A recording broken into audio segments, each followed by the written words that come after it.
Now, make me feel it. Make me feel alive again.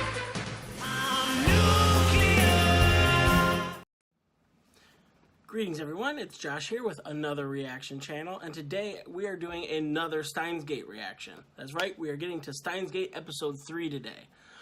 I am loving this show so far. I know almost nothing about it still from where I started, but I am really enjoying it. I'm really enjoying the ride.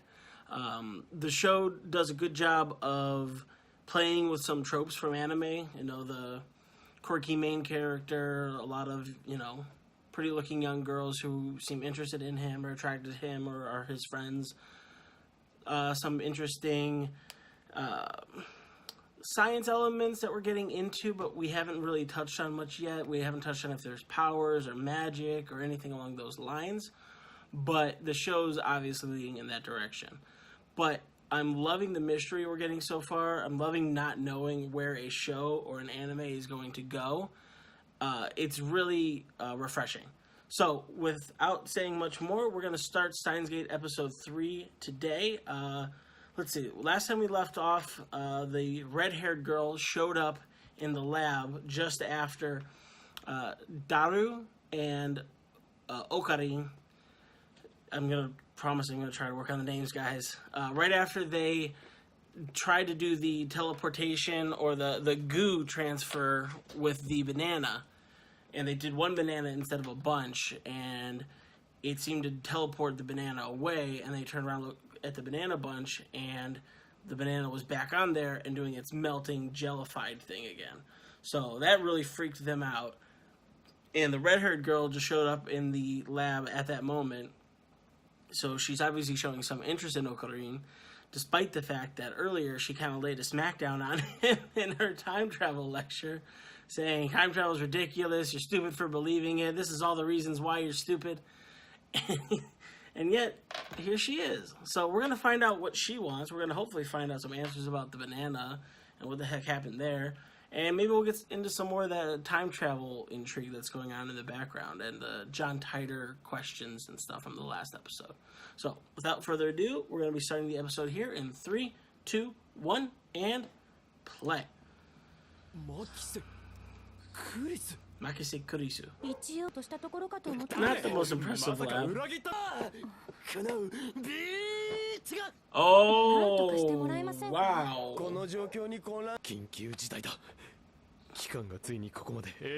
You're not talking to anybody. We all know it. I really want the phone to ring while he's talking to someone. Oh, she's from America. Okay.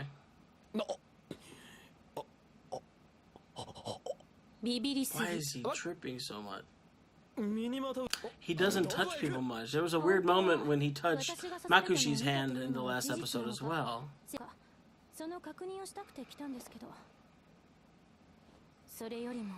Oh, did she know about that somehow? Trick. How could that be a trick? It's attached.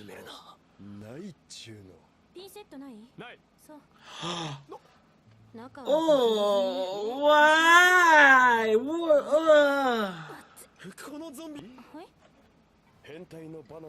Oh my god, he is a pervert. Oh, buddy. Oh, he likes being able to turn the tables on her a little bit, make her as uncomfortable as he was in the lecture. Did she just happen to walk in at the right moment, or did she somehow know that this happened or was happening or going to happen? Secret weapon. Oh. You have to join up if you want some more answers. Lab. And then we'd have at least one real scientist.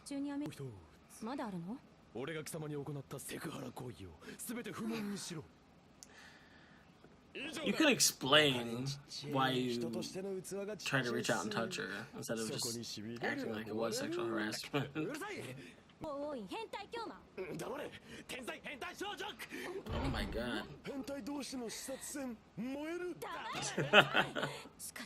What in the world is going on? She's very accepting of this. Best friends! Yay! Is it tied to Mayushi? Oh, okay. Never mind. Forget I said anything. Oh, when he sent the text, it was hooked up to the microwave. So the microwave is definitely important. Yeah, this is how you do. This is how lab works. You do experiments. You try to recreate what happened. Assistant. Okay.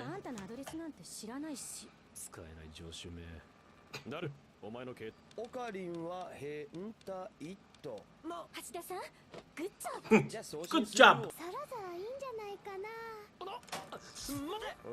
Oh! Whoa, what the?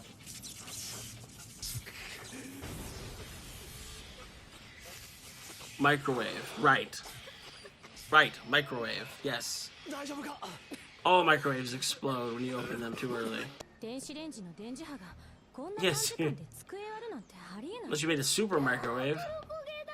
Oh no, the Karaage! No! It went back to the past again.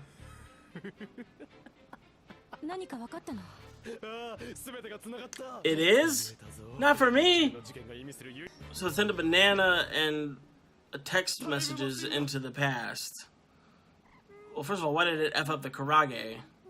And second of all, why would it send like things like text messages and stuff? Unless it means it sent the phone back in time. Oh. Shining finger.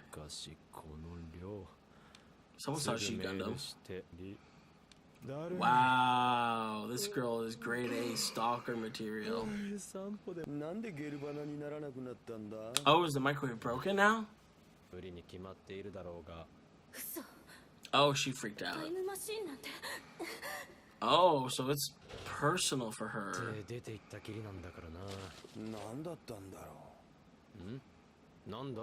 And they said John Titor arrived in America like 10 years ago. Maybe they're related.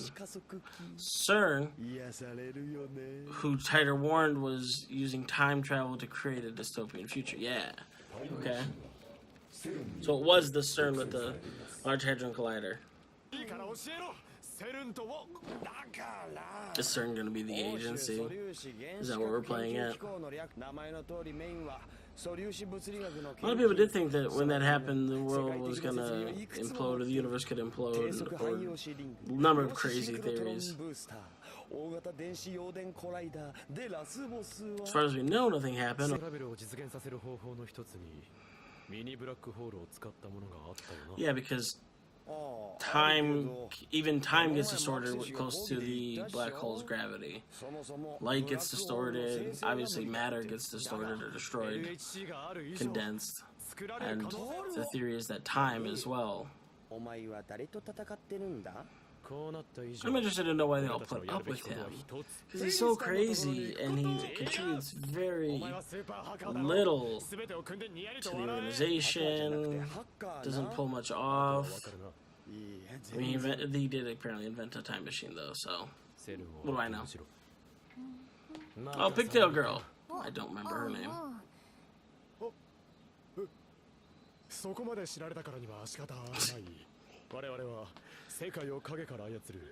He's like this weird combination of intentionally crazy and intensely paranoid. I mean, it's not spying if you're yelling to the neighborhood, genius. I have trouble believing that.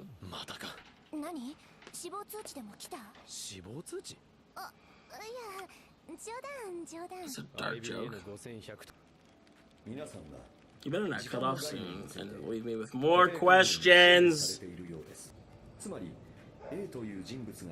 Okay, so it's when you do change something in the past, all the outcomes that would happen without that. You know, it's the butterfly effect. And you just kind of instantly shift over to a different universe. How can you create a mini black hole and control it? Like, that would just destroy. Oh, to read some old plans or something. Some old information. Dude, you are dealing with time travel and stuff. You obviously should be suspecting. Yeah, okay. In a different world line. Yeah, you should try to get some better answers. World War III. I can only read these things in editing. I don't want to pause the video, but there's just so much on the screen. His super hacker soul.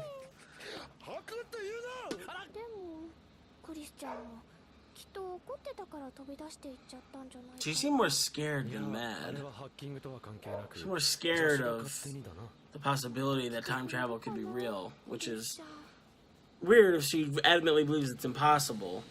Maybe she lost somebody who's intent on studying it.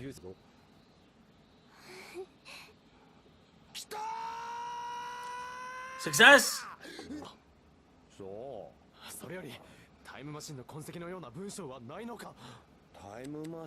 I'd be surprised if they referred to it by name. Yeah. Well, especially if it's not a time machine yet until 2034. Like right now, they'd just be having the miniature black hole and trying to figure out applications. That says, yeah, human is dead. American email, English emails, human is dead. She hates time travel as a possibility. It has to be related to Makise.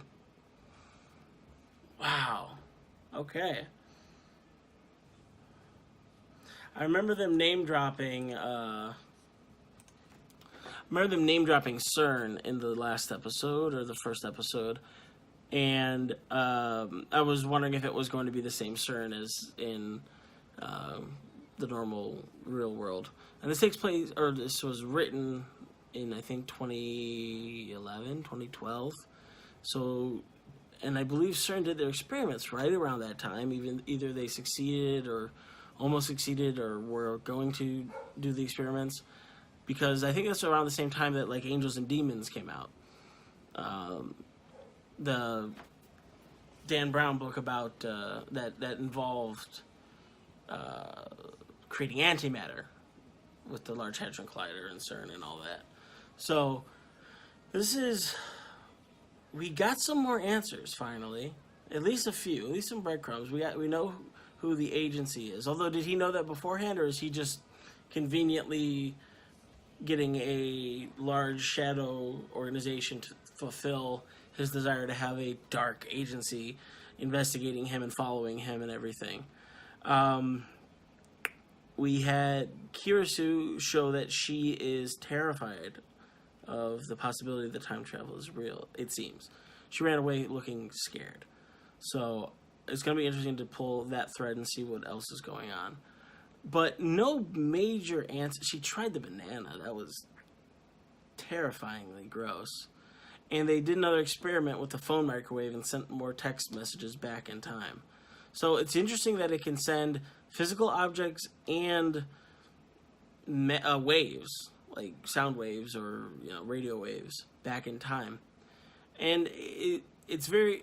I'd like some more answers about how it works, because in one instance it sent the banana back to be attached to the rest of the bananas and just broke it down. And then in the other, it had the Karaage, which it just all destroyed. Oh, I guess maybe that's how the Karaage got destroyed. It got blackened, whereas the banana would get jellified. And so if she had put maybe, like, cut a piece of Karaage in half and put that in the microwave and then did the experiment, would it have reattached to the half outside and been black? Is that something along the lines of how it works? But yeah, other than that, it was a good episode. It seemed a little slower paced, not as many big reveals in this episode, except at the very end with the super hacker breaking into the emails and the information and being able to find out that they've succeeded in creating a black hole, and human experiments were done that killed a human.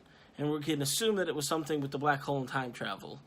And with Makise being from America, these emails and everything being written in English, you know, the obvious thought is that there's a connection there. But we're going to have to wait to find out. And she also joined their lab as an unofficial fourth member for about 15 minutes and then ran out. So I'm sure she's going to be reintroduced back into. So it'll be interesting to see what happens with that.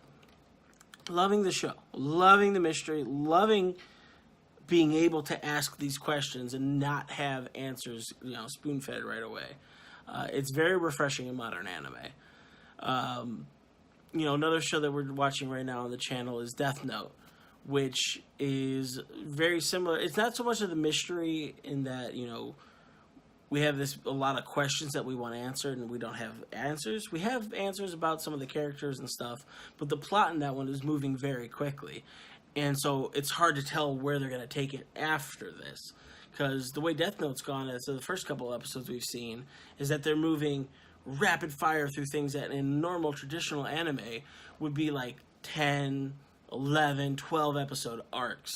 You know, that take forever to get through and kind of move at a much slower pace. Death Note knocked a bunch of them out in the first couple episodes, and now we have no idea where that story is going to go.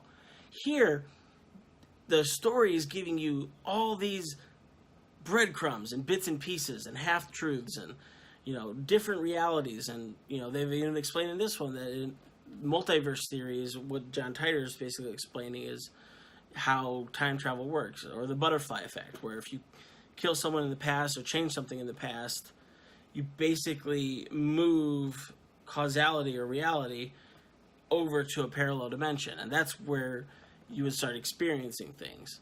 So that has to be what Ocarina is going through. It's just that he doesn't have his memories reset, because it said that you've basically just reset everyone's memories to act like a parallel dimension, or what would have occurred had things gone this way. So something had to have happened to him in the past. He's not just crazy. Like, it'd be one thing if he was just crazy and had these flighty ideas and just happened to stumble across something that ended up being true. But things are happening to him that don't have explanation yet. So something must have happened to him in the past that he doesn't remember or doesn't want to admit.